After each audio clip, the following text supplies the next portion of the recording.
guys and a gal talking about movies. Two guys and a gal talking about movies. Two guys and a gal, they're talking about movies, and you know they are really groovy. Two guys and a gal talking about movies. Two guys and a gal talking about movies. Two guys and a gal, they're talking about movies, and we know they are really groovy. Hello, everybody, and welcome to the season finale, our first season finale ever. How exciting is that? Of two guys talking about movies, and sometimes a gal. And we are 17 episodes in. When Manny told me that, I actually couldn't believe it. But then Rory said, "What? It's not more?" So I guess it's open to interpretation how you take that. But 17 episodes in. And for our 17th episode, we will be discussing the famed movie director, Martin Scorsese. And I grew up saying Scorsese, but it's Scorsese. But no matter how you say it, he's one of the most popular movie directors of all time. He studied in all of the film classes, all of the film schools. He himself has an MFA in film production, and he got interested in directing and producing movies when he was only 8 years old. He watched a lot of movies. He had asthma and couldn't go out and play with the other kids, so he just kept watching movies and learning about movies. And at 8, he was already making his own storyboards, and he would sign them, directed and produced by Martin Scorsese. So this is somebody who has dedicated his entire life to making the movies, the raw portrayals of life, and these raw, bare bones, gritty storylines that we all have fallen in love with over the decades. And he's about to come out with another movie about Jesus.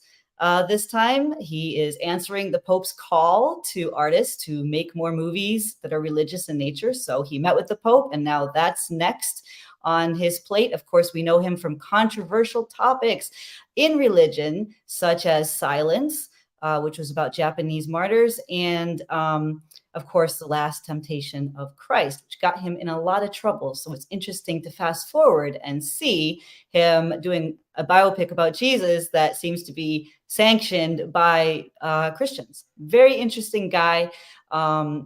Very interesting director. And so the guys are going to come up now, and they're going to dissect everything, rank everything, all of their favorite films. And we hope that you will come and comment.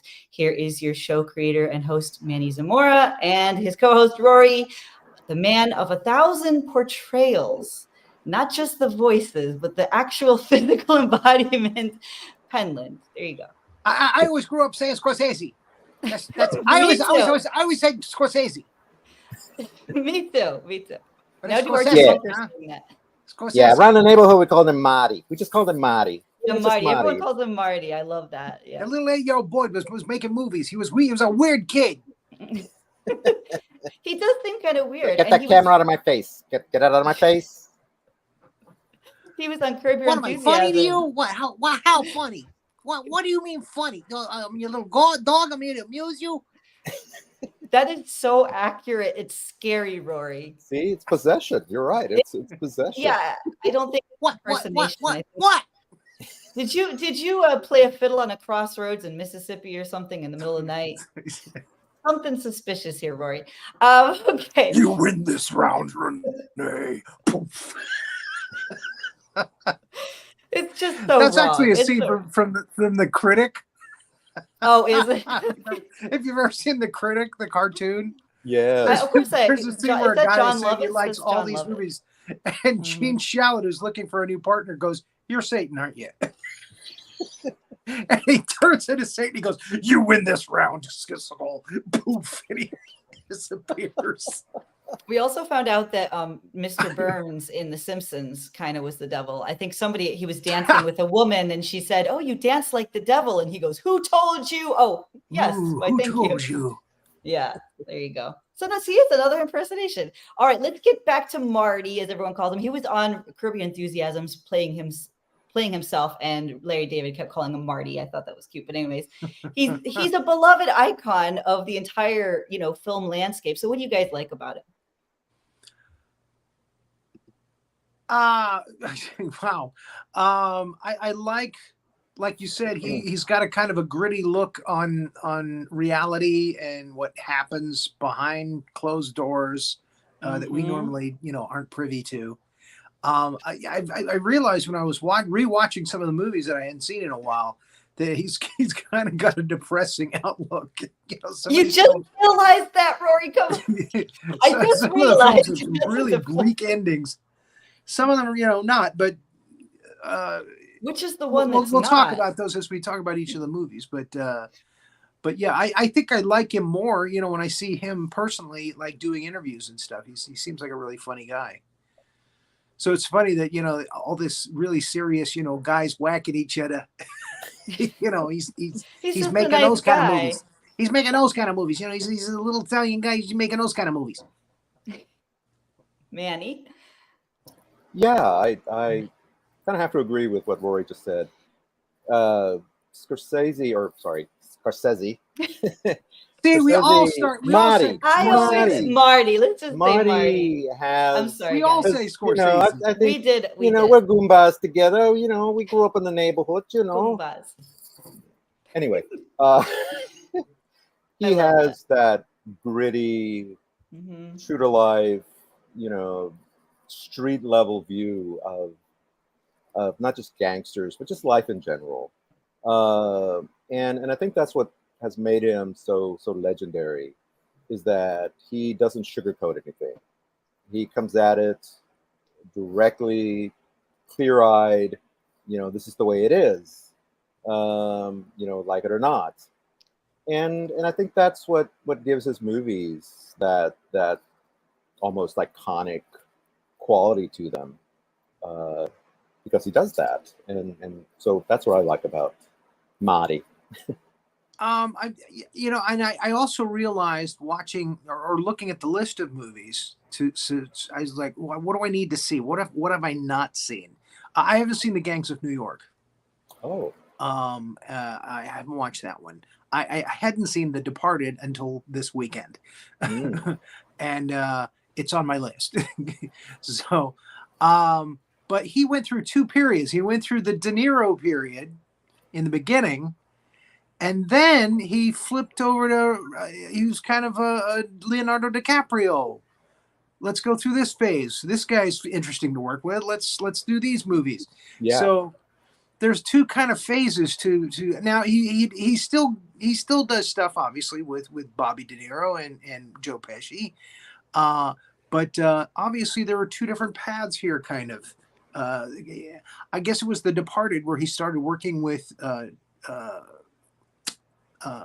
Matt Damon. I just said it, DiCaprio. Leonardo DiCaprio, Matt Damon. Yeah. Jack Nicholson. I think Nicholson, De Niro must not have been available, so got Jack Nicholson instead. I gotta wonder. Well, here's the thing. These are Irish mafia. Oh yeah. So, instead of Italian mafia. Right. So yeah, it makes sense. I'm sure De Niro could have played it, but my guess is he probably turned it down. Yeah. And I'm not Irish enough for this. Nicholson ended up taking it, and it turned out to be probably the last really good performance Nicholson ever gave. Yeah, I would agree with that. Yeah. Because he only did a couple movies after that, and they weren't really all that noteworthy. But that performance, wow. Yeah. Yeah. But we'll talk about that when we talk about the movie. So. Okay. What's your number one pick? Excuse me. My number one pick is one of Scorsese's earlier movies, and of course it has Robert De Niro in it, and that's Taxi Driver. Yeah. Taxi Driver, pretty much, I would say, arguably gave De Niro his career. It did. It did. And Scorsese as well. It was one of his earliest, well, not earliest movies, but one of his movies after his sort of apprenticeship with Roger Corman. That's a lot of these newer directors, or newer at the time, from the 70s. He had done Mean Streets before, but Mean Streets before that. Didn't take off. Yeah. And that was, Mean Streets was sort of the prototype. It became kind of the template for what came later. Mhm. But even before that, you had, like I said, he was working with Roger Corman, and you had something like, Boxcar Bertha with Right. Barbara Hershey and David Carradine. So he was cutting his teeth, just like a lot of those directors in the 60s or late 60s, early 70s, working Mhm. for Corman. But Taxi Driver also. Taxi Driver launched 1,000 De Niro impressions. Are you You talking to talking to me? me? Hey, you talking to me? I don't Yeah, see anybody else standing here. exactly. And it also it's co-starred Sybil Shepherd. It's another young rising star. A very young Jodie Foster Jodie as Foster. the teenage prostitute. Yeah. And just again, we start seeing those kind of, I guess you call them tropes of De Niro. De Niro, well, that's almost De Niro's movies, of Scorsese's movies. Mhm. The sort of loner hero, or almost Scorsese. really kind of anti-hero. The violence. I mean, violence in this movie is pretty graphic. Yeah. People getting their fingers shot off and what have you. Yes. And it's interesting is so De Niro plays this taxi driver as hence the title, and who has a very bleak view of humanity.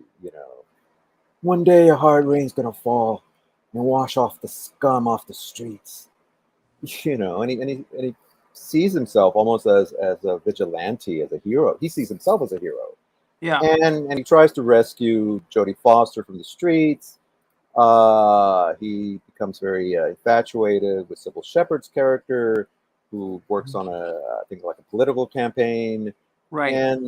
but he's such a kind of a crude character that he doesn't see what he's doing, and he just spirals into this world of violence and what have you. But Well, it's in just fantasy, I mean, yeah, he's fantasizing about wanting to be the right person for the mhm, Sybil Shepherd character. right, yeah, You said something earlier, and I can't remember what it was, but it reminded me that Harvey Keitel is in this mhm, as right, yeah. the pimp, Mhm. and he was in Main Streets. And later he started working with Quentin Tarantino when he started out with Hmm. Reservoir Dogs and later in other parts in the movies. Yeah. He Pulp played Fiction. the wolf in Pulp Fiction. Right. Yeah. Yeah. So I'm seeing a lot of similarities, like in the ultra violence and stuff, in the Tarantino films, and uh, matched up with the Scorsese films. Yeah.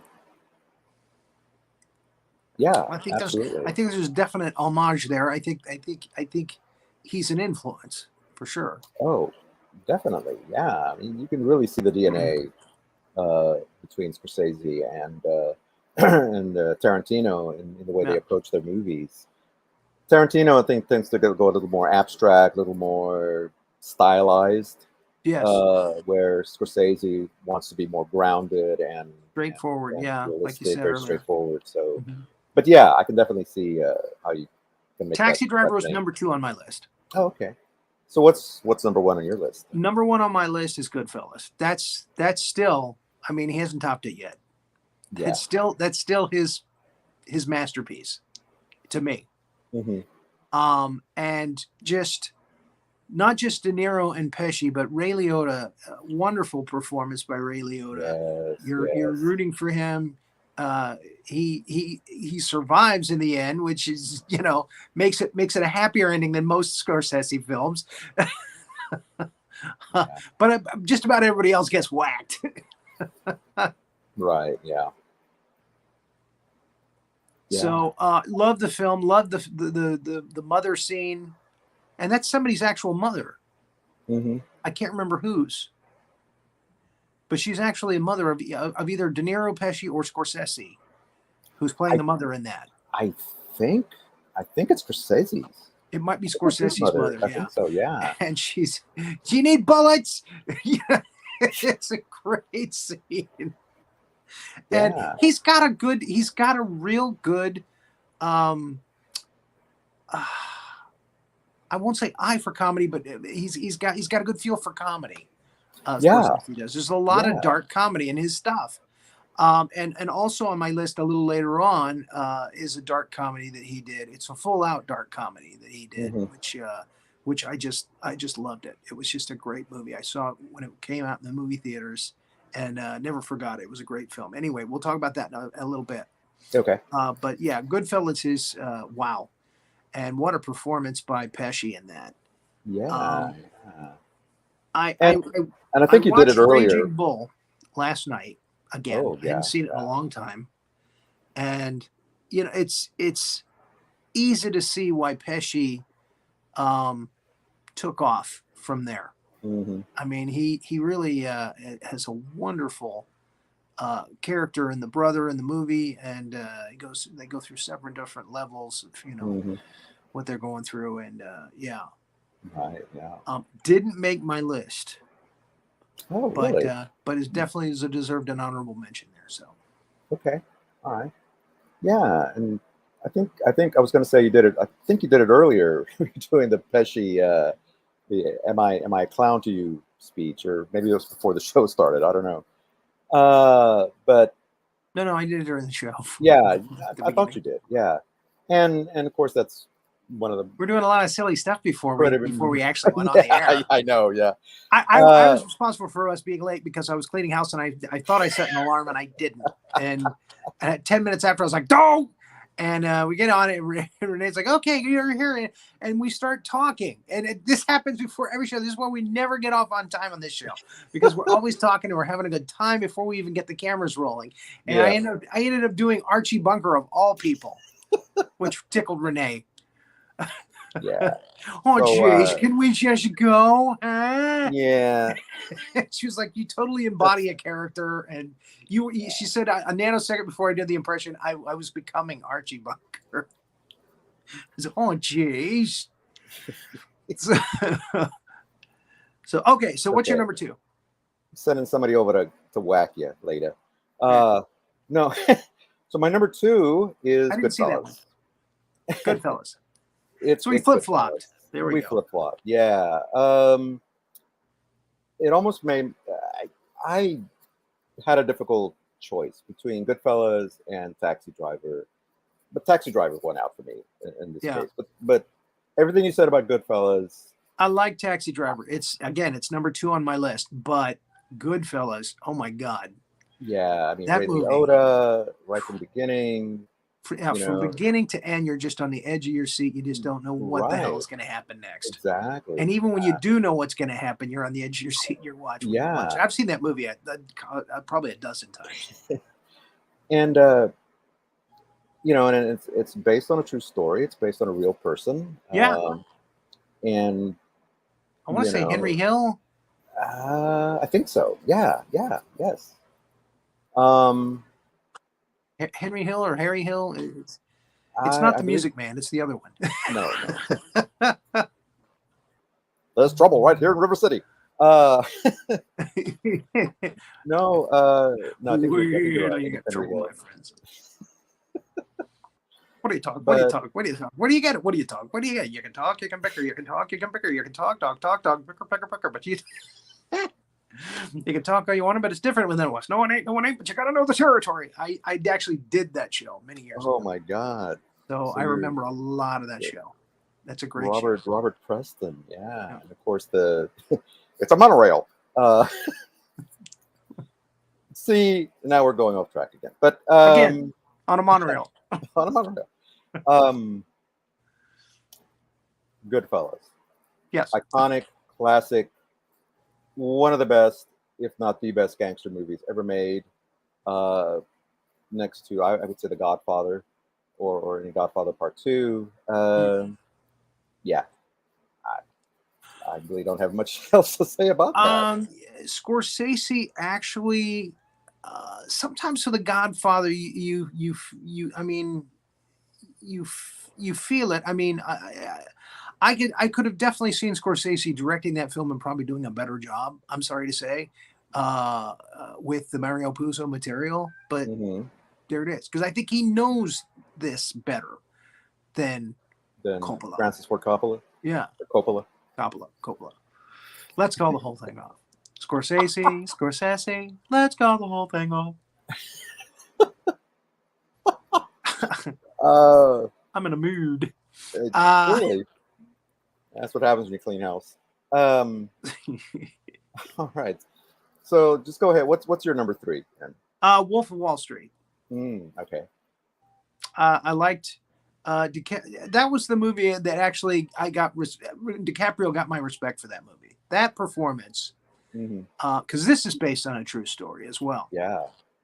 And the twist at the end is just so mean and funny. And I loved it. I was smiling from ear to ear through this movie. Because I mean, this is a true story. Yeah. This is how it is. Okay. Well, that's on my list as well, and we'll get to that one later. And Margot Robbie, put Margot Robbie on the map. Margot Robbie, Jonah Hill. Jonah Hill is fantastic in it. And didn't he get an Academy nod for this? I think so. Yeah. Yeah. And then you get the cameo from Matthew McConaughey as this kind of yes. You know. Oh man. Yeah, but yeah, good movie. Okay. Awesome. So number 3 on my list is what is number 3 on my list? Oh my God, I forgot what number 3 was. Hold on, let me check. Renee, send me his list. Talk amongst yourselves. Oh my God.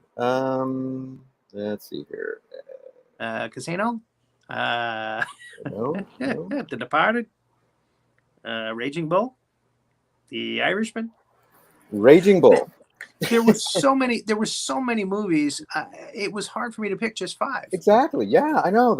I've got like 15 honorable mentions here. Yeah. I mean, it's crazy. It's just crazy good. Yeah, it was almost impossible, but finally I said, okay, I got to narrow it down. And Raging Bull is just one of those.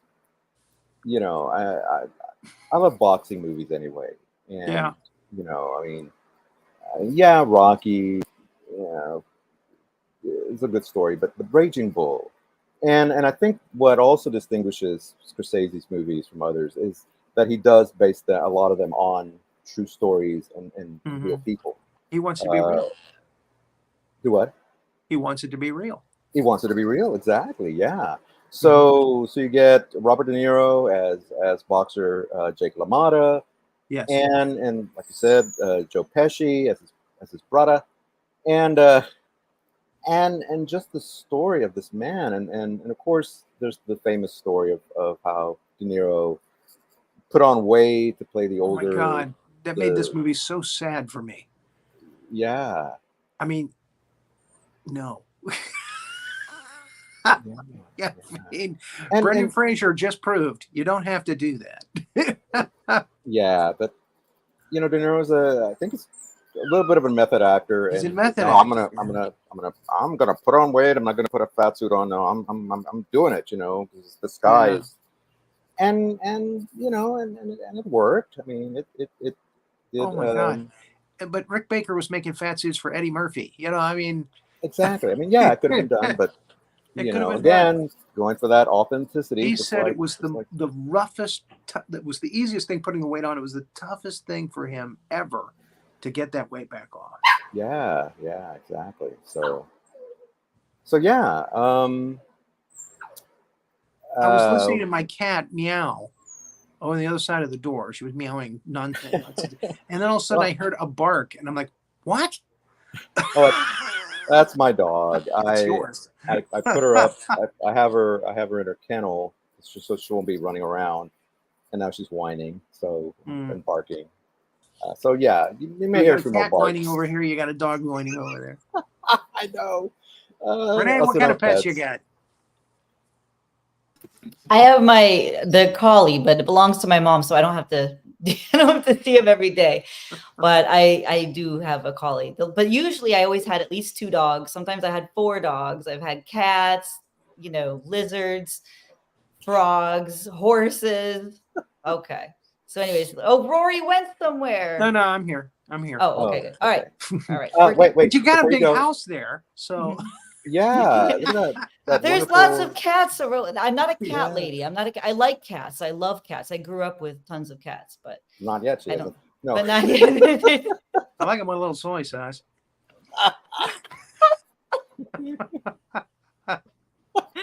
Oh gosh, I tasted the soy sauce when you said So, that. Oh my so gosh. Renee. So That's a shirt right there. I That's a tasted the shirt. toy I sauce as you tasted said the it. soy sauce.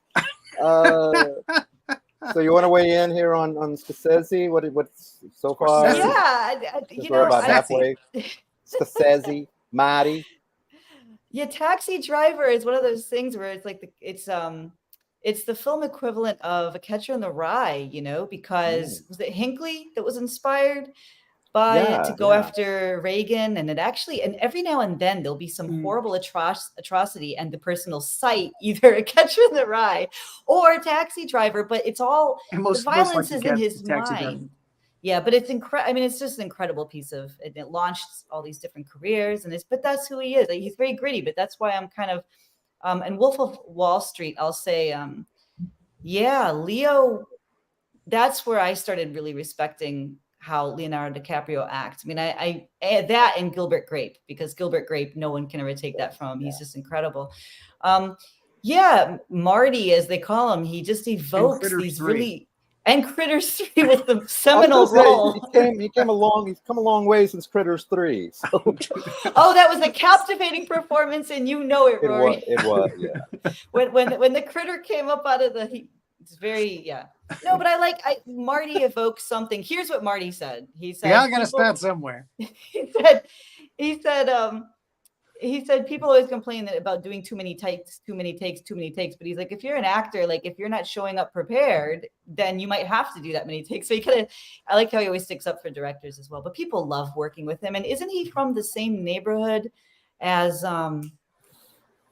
Pacino? And I want to say somebody else. I think he grew up, but here's an interesting thing. He taught Oliver Stone.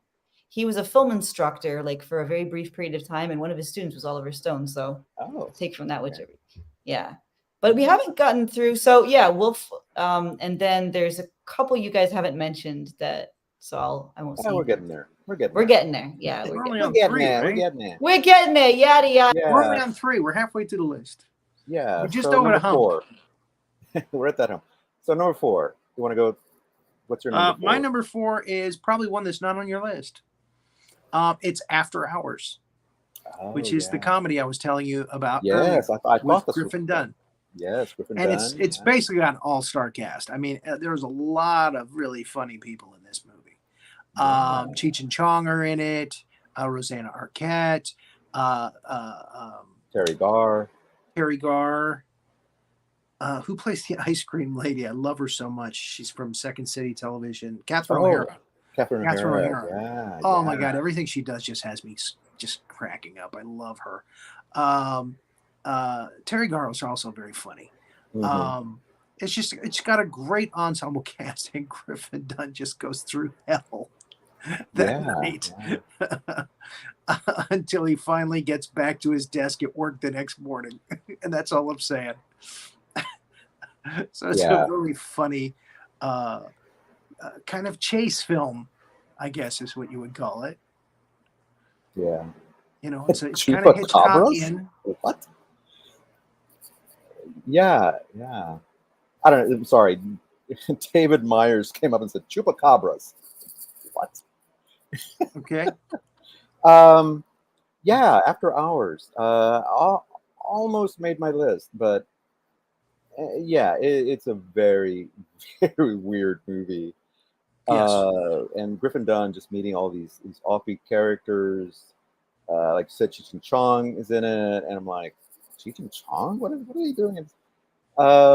And it is a very, because I think we became so accustomed to all these hard-hitting, gritty Robert De Niro, gangster movies, and then all of a sudden he comes out with this, and And I think that's why I like it so much, because it's different. Yeah, It shows a different it's side of absolutely Scorsese. different. It shows his fun side. Yeah, yeah. And like I said, it's a very dark comedy, and we always make the phrase "surrender Dorothy" just that much more creepy. Yeah, very, very odd, but yeah, it's a good movie. Yeah, it's a good movie. I haven't seen it in a while, but that's my number 4. I scanned through it again last night. I didn't have time to watch it fully, but I scanned through it. Yeah, and again remembered some of the really fun stuff in it. So I may have to watch it again. All right, so my number 4 movie is The Last Temptation of Christ. Okay.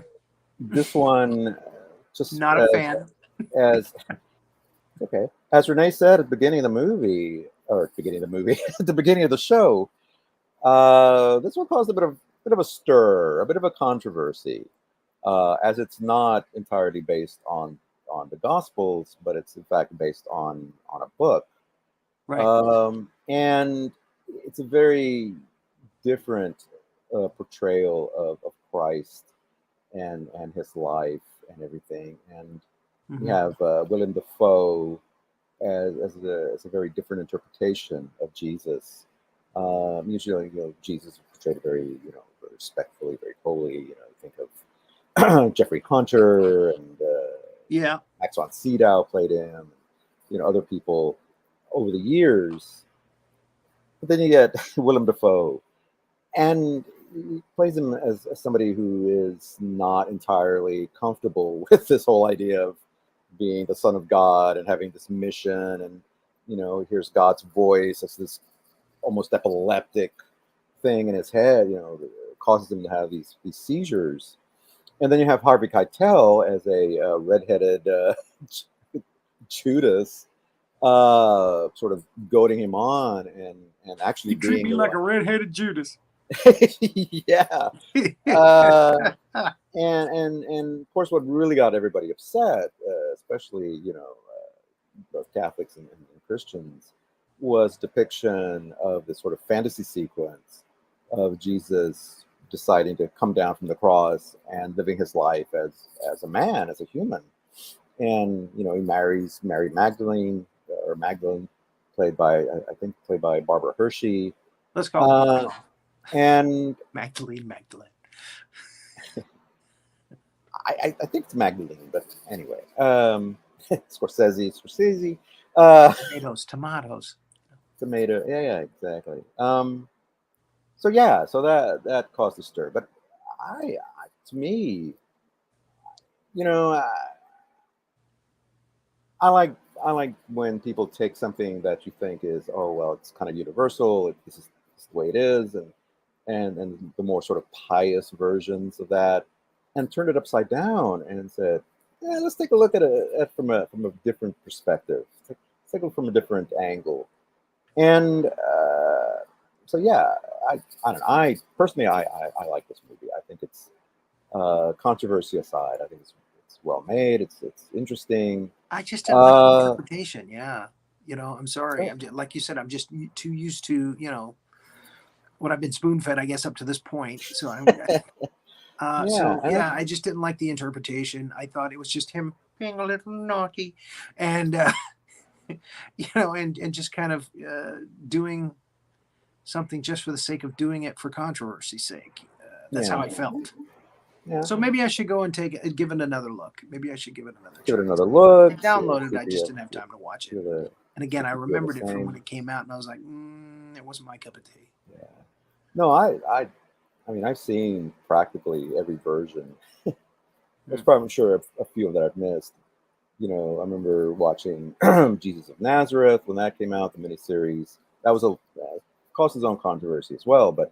Fredo. Well, no matter who does Jesus, somebody's. There's always going to be a, and of course, we have Mel Gibson's version, the torture porn version of the life of well, not the life of, but you know, the passion.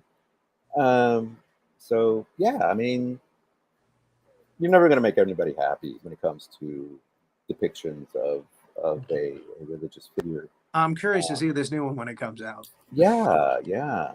So He went to see the Pope. yeah. He went to see the Pope. You pip.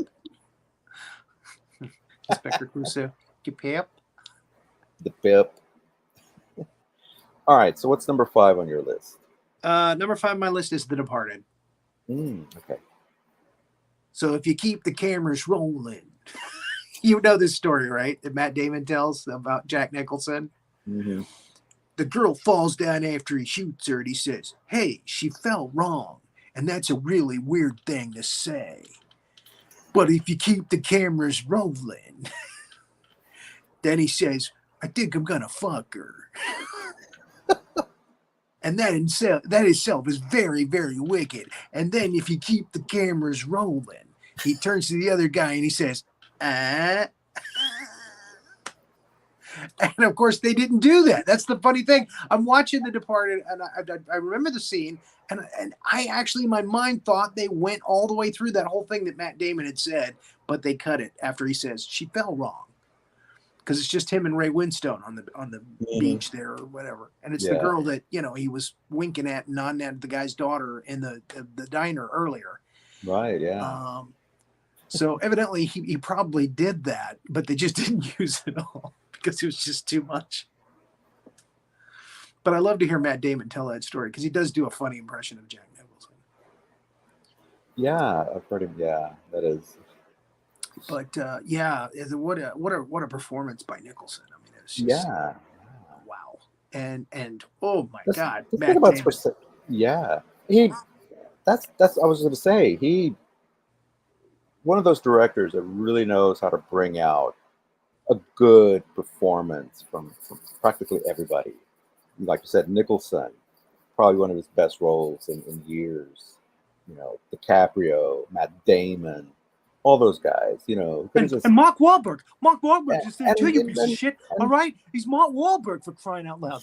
It's Marky Mark, right? And even he was good in this movie. I mean, and yeah, it's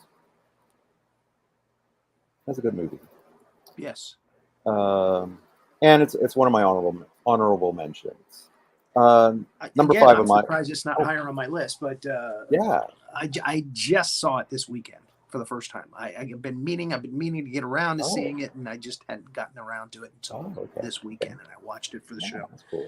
And I had every intention of putting it on my honorable mention list, but it was just so damn good. I was like, oh man, I'm gonna have to knock something down. So number 5 on my list is The Wolf of Wall Street, which we also talked about earlier. So we basically picked the top 5. We basically picked the same ones. They're the top 5. Pretty much. A couple of exceptions, or maybe one exception. Raging Bull, you chose, which I didn't. I'll tell you why, and it's a really shallow reason why. It's black and white. And sometimes I understand people do movies for artistic sake in black and white, but I like my movies in color. I'm sorry.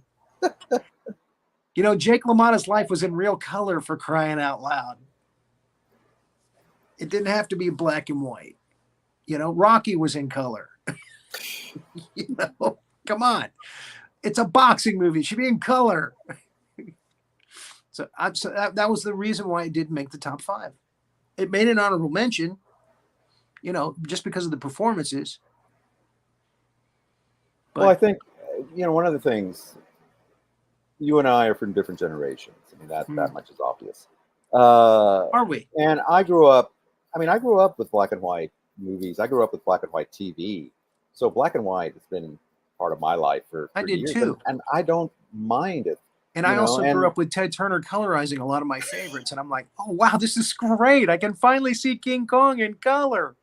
No, see, I wish they would do that with Godzilla, the original Godzilla. We're in totally opposite camps. My feeling is, no, those were meant to be shot in black and white.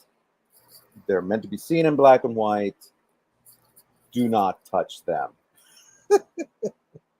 You know, if somebody colorizes Psycho, which I'm sure they have, I'm not watching it. You know, when I see a movie that's originally shot in black Dawn of and the white, Dead. I'm sorry, Night of the Living Dead. The original Night of the Living Dead is great in color. no. Okay, it's a zombie movie.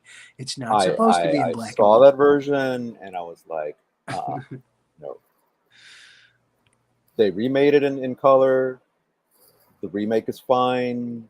You know, Tom Savini redid it, and that's wonderful. But George Romero's original was in black and white, and it was meant to be in black and white.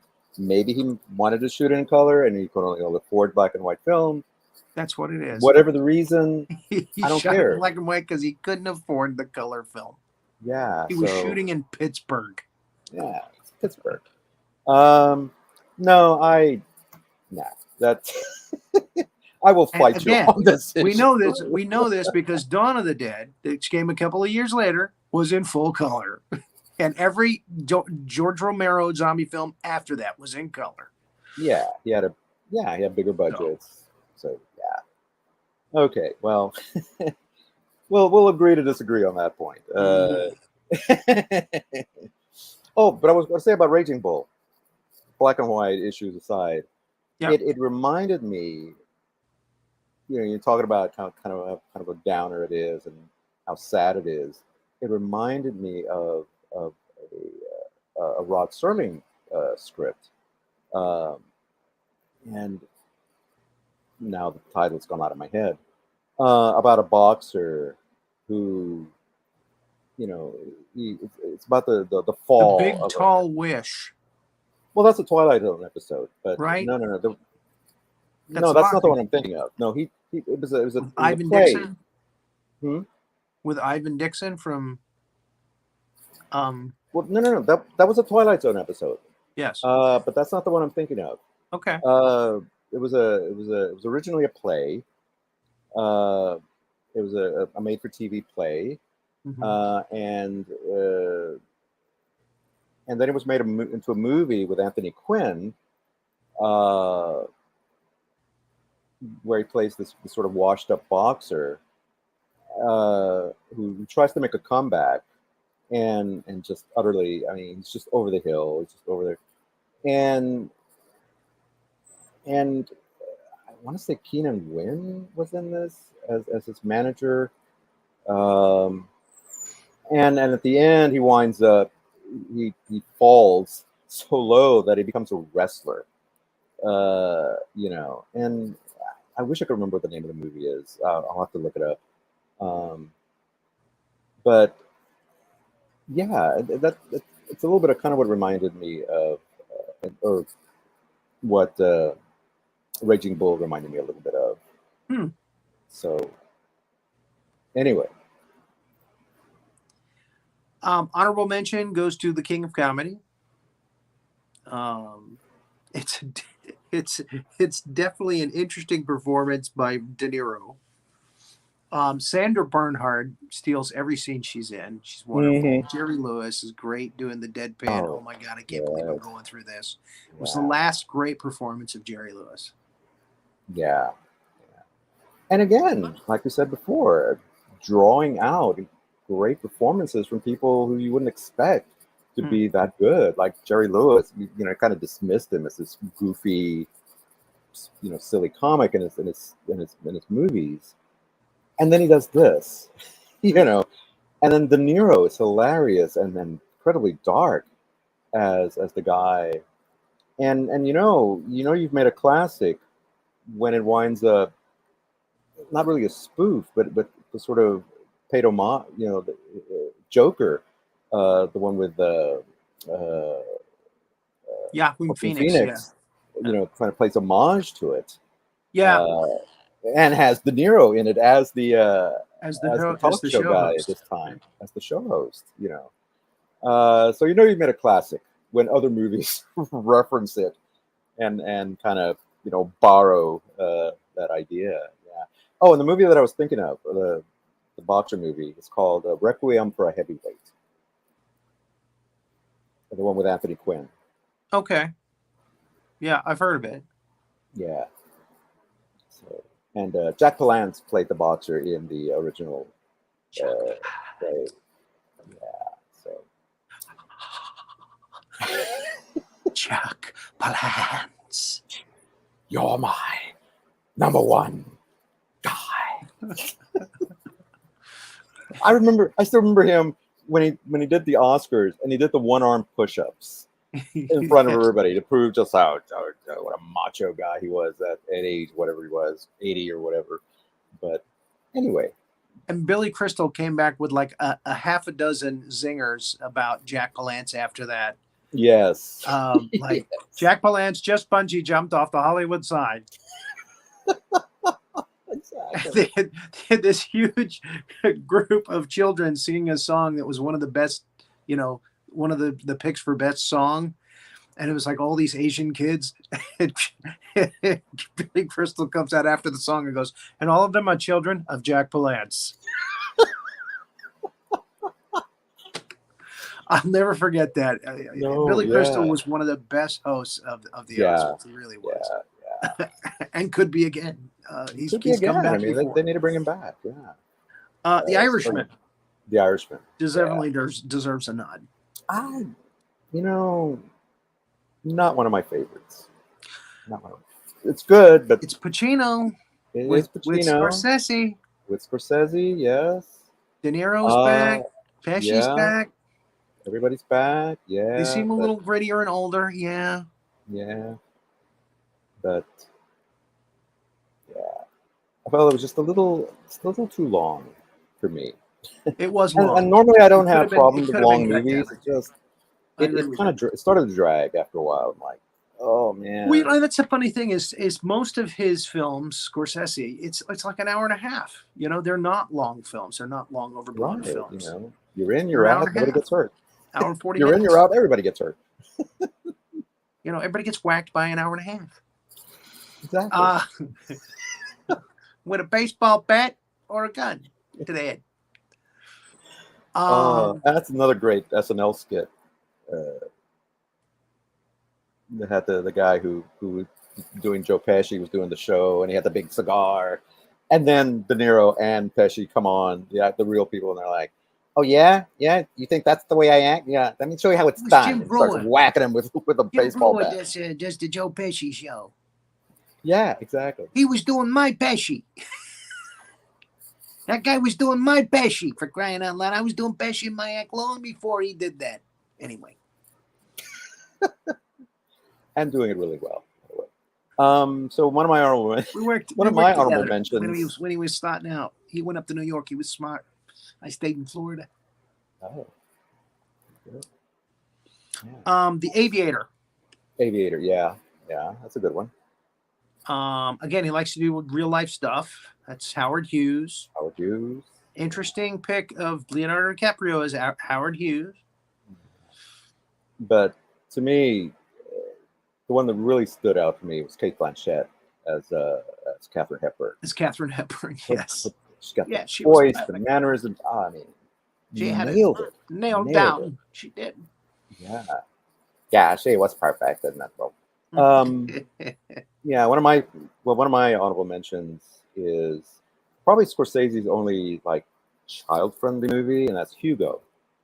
Sacha Baron Cohen is in it. I remember who played Georges Méliès, the French filmmaker, but still a really, really nice little movie, and nobody gets whacked. Nobody gets a pencil in the eye or whatever. Just a nice little movie. And I'm like, and it's one of those things that you're like, oh yeah, he directed that. I always forget that. Yeah, it was his nod to Georges Méliès, the director who basically created special effects. Put special effects into movies back in the silence. French director. Yeah, he was a magician, a stage magician, and then he got into film. And it's like, oh, this has possibilities. It is magic as well. That's terrible French accent there. At least you didn't do the ho. I am I'm going George to go off and Bates. get the baguette. Yeah, you mentioned you mentioned After Hours. That was one of my honorable mentions. The Departed. Age of Innocence was also a really good movie. Showed kind of look at high society in New York. And then you said you hadn't seen Gangs of New York. That's a pretty good film as well. Daniel Day-Lewis. Daniel Day-Lewis is one of He froze. the natives. Very powerful film. Unfortunately, Cameron Diaz brings it down a little bit. Her accent, bad. But again, DiCaprio starting to get there, and he was good. But Daniel Day-Lewis absolutely steals the show in that movie. It's just this rough, and it's really kind of an interesting look at the whole issue of immigration and nativism right from the early days, in this country. So anyway, so that's my list. I got one more. Okay. It's a documentary he did. George Harrison, Living in the Material World. Oh yes. It's a delightful nod to George and everything he was about. And, it's a touching tribute to George Harrison from the Beatles. Yeah. So very enjoyed that. Really much. Very much. Really much. Very much. Yeah, I'd forgotten about that one. I remember the one called is it Kundun or He did Kundu. He did a couple of Michael Jackson documentaries. Yeah. Evidently, he was good friends with Michael Jackson. Yeah, but the George Harrison one, yeah, I remember seeing that one. I'd kind of forgotten about that one. But, yeah. So, good picks all the way around, I think. Yeah. Well, he made good movies all the way around. Period. Yeah, I think really, this was the tip of the Scorsese iceberg. You really can't go wrong with. That's the good stuff, though. Can't go wrong with the Scorsese movie. You can just pick one at random, and it would be really good. All right, Miss Renee, where are you? I'm kidding. Except for what? Except for Mean Streets. I'm kidding. Well, we want to say that Rory Penland will be on break. So that means no, it's casual this week and in the near future. Also, Two Guys. This is our first season finale. So when will we be back with Two Guys? Let's start with that. Mid-September. Mid-September. Yeah. All right. And then that's probably the same the second week in September. I'm going to New York tomorrow with my daughter. We're going to go meet up with my wife, who's coming in from China, from Hong Kong. And we're going to spend a couple of days in New York, then come back down to Florida. And then she'll be here through September 5th. So we're going to spend that time with her and together as a family. And I'm looking forward to catching up on some of my writing for my novels. That's very important too. That's awesome. Yeah. And Rory will still be checking in, he'll still be checking in I'll be sneaking in, I'm sure. He'll be sneaking. He'll be a lurker. He'll be a little bit of a lurker. Do you guys know what your first, I don't think you don't know the first topic of season 2 yet. I'm going to make an executive decision here. Okay. Are we going to make an announcement? We're going to make an announcement. All right. And you guys can disagree with me, or you can, if you have an idea that you'd rather do. But I think let's start with Tom Cruise. Okay. I'm okay with that. All right, then. All right. Tom Cruise. That's Tom exciting. Cruise. That's very exciting. We'll come back cruising speed. Yeah. There you go. Yeah. He's had a kind of interesting, long and interesting career. So he has. And he Yeah. does his own stunts too. He's And he does his own crazy. stunts. He's insane. And He does crazy and things. he likes to hop on sofas and be a Scientologist. and be a Scientologist. Yeah, he's very into that. He's very passionate about that. So, all right, this is exciting. This is very exciting. And he has the deep fake out there that is just so And that's a convincing. deep fake. Yeah. The Did I deep miss fake. this? We can have Oh, him. I'll show you, Rory. I'll send you some links. Yeah. There's a deep Does fake. he laugh in the deep fake? Yes, That's what and it's very. he Yes, that's what he does. It's kind of like Jack Nicholson-y. There's a very Jack Nicholson quality to the laugh, I think. Maybe it's just the face. I don't know. We were talking about Rory just basically becomes possessed when he does it. It's a little too accurate. And so, By people who are face still trick. alive. all right. Well, this was a fantastic season. 17 episodes. That's really I solid. still think we did more than that. No, we didn't. I thought we did Yeah, we did fewer. more. It's so weird. It feels like we just started this show. I know, cannot right? believe- Yeah. To me, it's like I went through. I scrolled through to all the messages and Mhm. jotted down everything we've done since Steve Martin Yeah. to today. It's 17. It still smells like a brand new car. We're still in here. season 1. It The still smells season like a should be brand at new least car. 26 Has that- episodes. Has that Love brand that new, smell. I just love that it. Yes. rich Corinthian butter. Yes. That was very good. That was very. Thank you. Look at Rory's face. I love when they get dueling. Like we got so many TikToks out of this one. It gets me crazy. That's the main thing. But I was saying, My old friend. I can't get Yes. a word in edgewise. Sorry. Sorry. I'm sorry about it. Talk. You can keep talking now. It's most all of the right. clips are just me going, It's intentional. It's intentional. yes.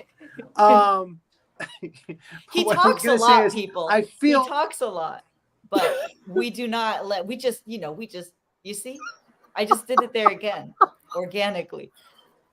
I know. Anyways, go on. I'm sorry, Roy. Here you go. I was saying we shouldn't stop the season because it's only 17 episodes. Usually a season of a show is at least 26 episodes. There's seasons that are like 11 episodes. Are you kidding me? There's so many. I'm telling you, there's seasons that are like 11 episodes. That's like totally the normal. BBC. Well, we a lot do of- talk a little bit like this, don't we? We do. I thought we were British. So when we're not British. when are you Yanks going back to the US? Across the pond there, isn't it? I think Just thought we were British. that's right. Yeah.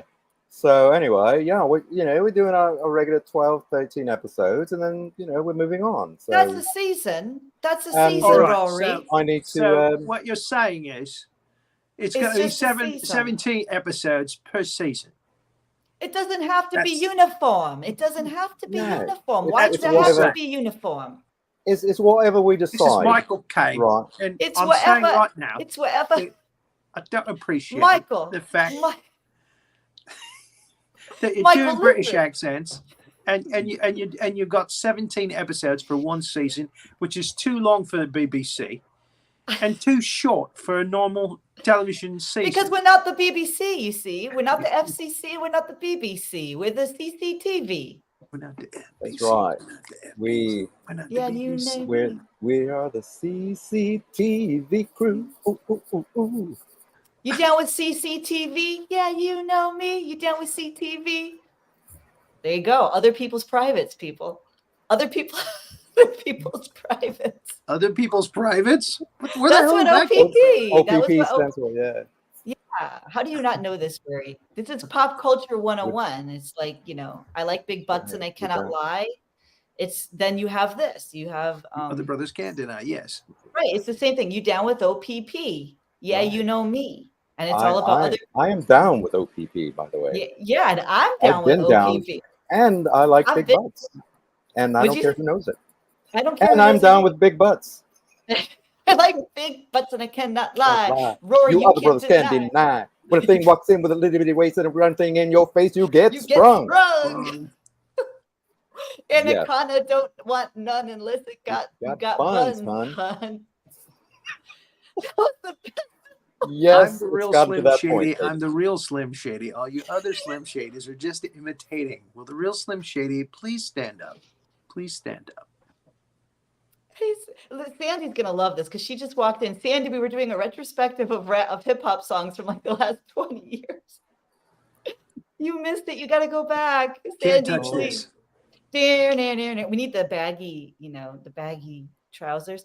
You can't touch this. But my favorite was like the gangster rap, out of Oakland, like NWA, and then like Death Row Records. Gee, Like Snoop Doggy Dogg and Dr. Dre and Tupac Shakur, LA rap, West Side. West Side. Don't believe the hype. Yeah. I mean, come on, that was some cool stuff. And it would always have like this little F the police. Oh. And it all started with Garrett Morris. The Popo's Garrett gonna be Morris from SNL singing, "Gonna buy me a shotgun, kill all the whites I see." Yeah. That's where it started. Garrett Morris was the first rapper. That's right. That's true. He was the first gangster rapper. Yeah. Did you ever My see favorite though is Rappin' Duke. Rappin' Duke? Rappin' What's Duke. that? That's the first You've I've never ever heard heard of Rappin' this. Duke? No, we have not. Well, you think you're bad with your rap? Well, I'll tell you, Pilgrim, I started that crap. When you were in diapers and wet in the sheets, I was on the Ponderosa, just a rapping to the beat. Da, da, Look it up. What is this? Wow. It's a John Wayne rap. John Wayne, yeah, the Duke. Yeah. Rappin' Duke. Look it up. I'm very impressed by that, and I am going to look it up. There's no way to top that, people. That's how we end the season. We'll see everybody back in September. How about that? But ironically, Tom Cheshire with Burn It Down is back from a hiatus in a new studio. He's gonna unveil the brand new TCB Studios studio today, which I'm not going to say where it is, but it's not Atlanta. I'll tell you that much. And that's going to be at 9 p.m. Eastern tonight. So interesting. He will replace me. Yeah, he replaced you. He will replace me. Yeah, he did. Isn't that weird? We'll just have to start calling him Rory now. Please don't. I think he would be upset by that. Oh, Tom's his own entity. Hey, man, don't be calling me. Hey, man, I'm here with my sister and my brother. Man, I'm we're gonna burn this down, man. It's gonna be good. I just figured out there's a fine line between Tom Cheshire and Hulk Hogan.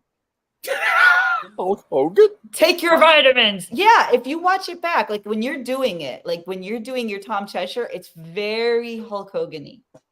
Circa 1987.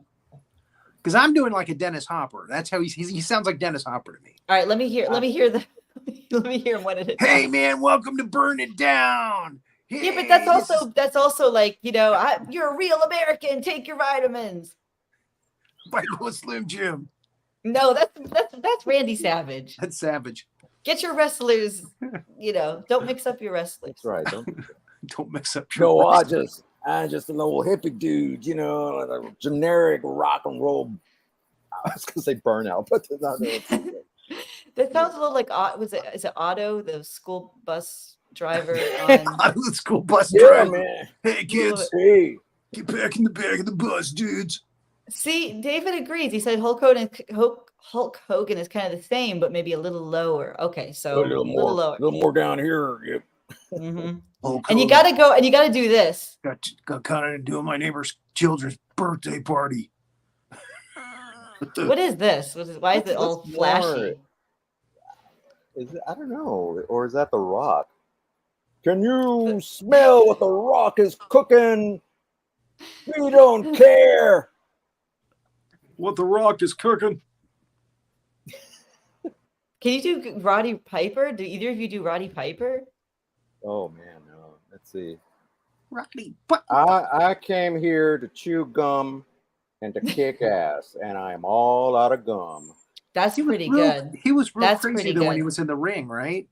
Yeah, he was insane. He was a heel. He was a lifetime crazy when he was in the ring, right? He was always doing stuff like that, right? Yeah, and Piper's Pit. He put a coconut through Jimmy Snuka's head. For real though. Yeah, Jimmy the Fly, Superfly, Snuka.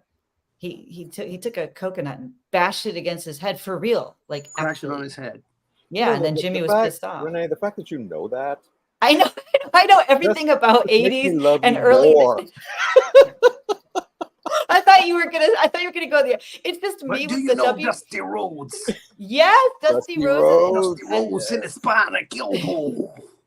Let me tell you this. My whole life The is Von watching Erichs. watching WWF from the 80s, and then there's like ABBA playing in the background. And there's like a Monkeys record somewhere. And Bonanza. Bonanza On is the usually last on. train to Knoxville, Walking and down I the met you at the street. station. Here we come. I bet, yeah. You Walking should, you down know, those streets. that's beautiful. Wow. I can't, this show cannot go anywhere. Manny, tell them what we have planned for while Rory's away, because we're in a deep, we're gonna have attachment issues. You know, we're really gonna be hurting. So we're gonna do Outside the Lines, right? We're gonna do Next that week in this next. time slot, we will be Mhm. doing an episode of Outside the Lines. Mhm. Our topic, at least as of now, is Yep. On religion. So buckle up. Buckle up. We're gonna Get get your Bibles into it. ready. Get your holy water ready because the screen is going to melt. No. No, it'll be the opposite. Hellfires. You'll be I think I'm going to put elevated. background. It's Did you going to be call the fire. pimp? So, Did you call the pip? Oh my gosh, that is I so hope- funny. I hope you called the pip. Why don't we inform him? What if he came on the show? That would be so cool. That would be awesome. If he's talking to Marty, he could talk to us. Yeah, you never know. Maybe he'll be. I'm remembering a very dirty joke about the Pope right now. No, we don't go there. We don't do that. We don't Sinead O'Connor this thing. We're That's not going to right. Sinead O'Connor this. We're replacing I Rory don't with know. AI in his absence. It's been 7 hours and Ooh. something. Whatever the heck it is. I don't know. I actually Anyway. watched that. Her Did you? ripping up the picture of the Yeah. Pope. Oh, did you see it live? It was I on. It was saw it on. live. No, it was. It was on Yeah, Saturday TikTok Night- or something. I No. think. Oh, Oh, yeah, I've oh. seen it. I've No, seen I saw it since live then. on Saturday You Night. saw it live? Saturday Night Yeah. Live. Yeah, I was like, Yeah. because Everyone I was- like, and it was like, Everyone was just quiet. You could hear a super pin drop. bad. Yeah. Yeah. I'm Yep. like, It was like, intense. So yikes. Well, because it was also New York, no, it's New York. It's like New you're dealing York. with like 37% Catholic audience, probably. Yeah. Lauren Michaels really, Michaels was not thrilled. right. Oh, there you go. There I you go, don't- Dr. Evil. I don't think Why- we're having you back on the show. Why did you find it necessary to rip up a picture of the Pope on my show? That is what I think. That's identical to what happened. That's what I've heard happen. Exactly. Give me back my show. Oh And man. they spoofed that. Of course, they spoofed that later on on a skit with Joe Piscopo doing. Was it Joe Piscopo or again Hartman? Are you talking about Phil Hartman doing Phil Sinatra? Hartman doing Sinatra. Yeah. Ripping I got chunks up of the you. picture. I got Skinhead. Skinhead. Hey, skin. Yeah, I think that's when Sting was on playing Billy Idol. He was doing Billy Idol, yeah. Why are you leering at the people like that? I Leering. got chunks of guys like you in my stool. They want to like you. The people want to like you. Oh man, that's so great. Oh, I saw that on gosh. TikTok not long ago too. TikTok is great for that. You just That's when scroll. Saturday Night Live was good. Yeah. Yeah, I haven't seen Saturday Night Live in forever. I mean, I see little clips here and there, little clips, but that's about it. All right, guys, we got to go. We got Burn It All Down right. coming up pretty soon. Burn it down. I got to clean house. I still got to clean some house. We're not.